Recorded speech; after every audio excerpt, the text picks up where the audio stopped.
محترم بزرگ اور دوستو، اللہ تعالیٰ نے انسانوں کو دنیا اور آخرت میں کامیابیوں کے حاصل کرنے کے لیے اور ناکامیابیوں سے بچنے کے لیے دین مرحمت فرمایا ہے۔ دین بمعنی کلی ایک معاشرہ ہے جس میں مختلف طبقات کے لوگ مل کر زندگی گزارتے ہیں۔ دین خدا کی ذات سے استفادہ کا طریقہ ہے، وہ ایک محنت کو چاہتا ہے۔ دین غیر اللہ کے وجود کی بنیاد پر نہیں ہے بلکہ خدا تعالیٰ کے وجود کی بنیاد پر ہے۔ غیر کی نفی کی جاتی ہے اور خدا کی ذات کا اثبات کیا جاتا ہے۔ پرورش نہ کرنا، عزت اور ذلت دینے کا تعلق غیر سے نہیں ہے بلکہ خدا کی ذات سے ہے۔ اس لیے رعایت دین میں کی گئی ہے کہ زمین، مکان، روپیے پیسے سے بڑھ جاوے بلکہ خدا کے راضی کرنے کی رعایت رکھی گئی ہے۔ مال کو سامنے رکھ کر دین نہیں دیا گیا۔ جو لوگ یوں دیکھیں گے کہ کس صورت سے مال، مکان ملتا ہے، وہ دین پر نہیں چلیں گے۔ صرف ایک بات سامنے رکھ کر دین دیا گیا ہے، پیٹ بھرنا، عزت دینا وغیرہ آئے خدا کی ذات پر موقوف ہے یا غیر سے ہوگا۔ لا الہ الا اللہ کا مطلب یہ ہے کہ خدا تعالیٰ اگر چاہیں سارے غیروں کے بغیر عزت دے کر دکھلا دے، سیراب کر کے دکھلا دے، اور ہر ایک کا وجود خدا کے دینے سے قائم ہے۔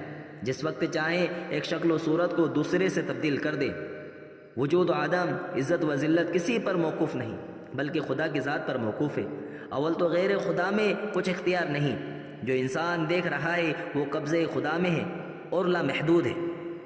لا الہ الا اللہ کا کام ہے غیر کے وجود کی نفی اور اللہ کی ذات میں اثبات کرنا، اور لا انتہا بتلانا۔ اللہ اکبر کا کام ہے حکومت میں جو کچھ دکھائی دے رہا ہے وہ ذاتی نہیں ہے بلکہ خدا کی ذات میں موجود ہے۔ لہٰذا لا الہ الا اللہ کا مطلب یہ ہوا کہ غیر اللہ سے رابطہ قائم کرنے کی بجائے تم خدا کی ذات سے رابطہ قائم کرو، پھر تمہارے لیے ایسا انتظام ہو جائے گا جو خدا کی رضا میں ہے۔ لا الہ الا اللہ میں وجود کی نفی بھی ہے، اس بات بھی ہے کہ وجود کا تعلق کہاں ہے کہاں نہیں ہے۔ کلمہ غیر اللہ سے ہمارے رابطہ کو توڑ کر خدا کی ذات سے قائم کرتا ہے۔ دنیا اور آخرت میں سرخ روئی کا نسخہ لا الہ الا اللہ نے دیا ہے۔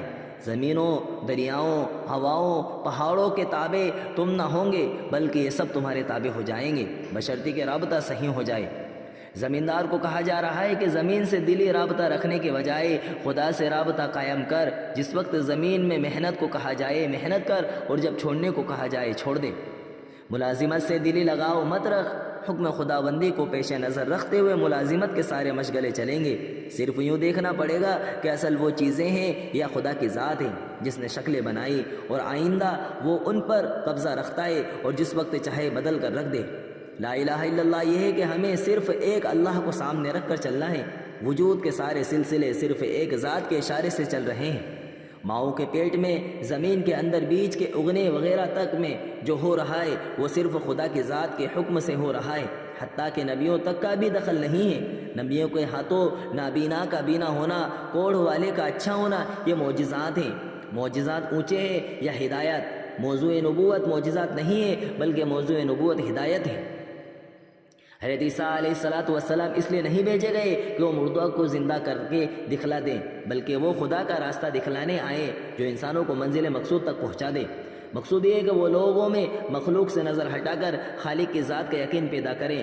معجزات کے دلائل النبوت سے ثابت کرتے ہیں، اور موضوع نبوت خلق خدا کو سیدھا راستہ دکھانا، دارین کی فلاح کا راستہ دکھانا۔ لوگ عام چیزوں کے حصول کی طرف گامزن ہیں، اگر اسی مقصد میں انہوں نے اپنے عمل کو بگاڑ لیا تو انہوں نے دنیا میں فساد کی صورت پیدا کر دی۔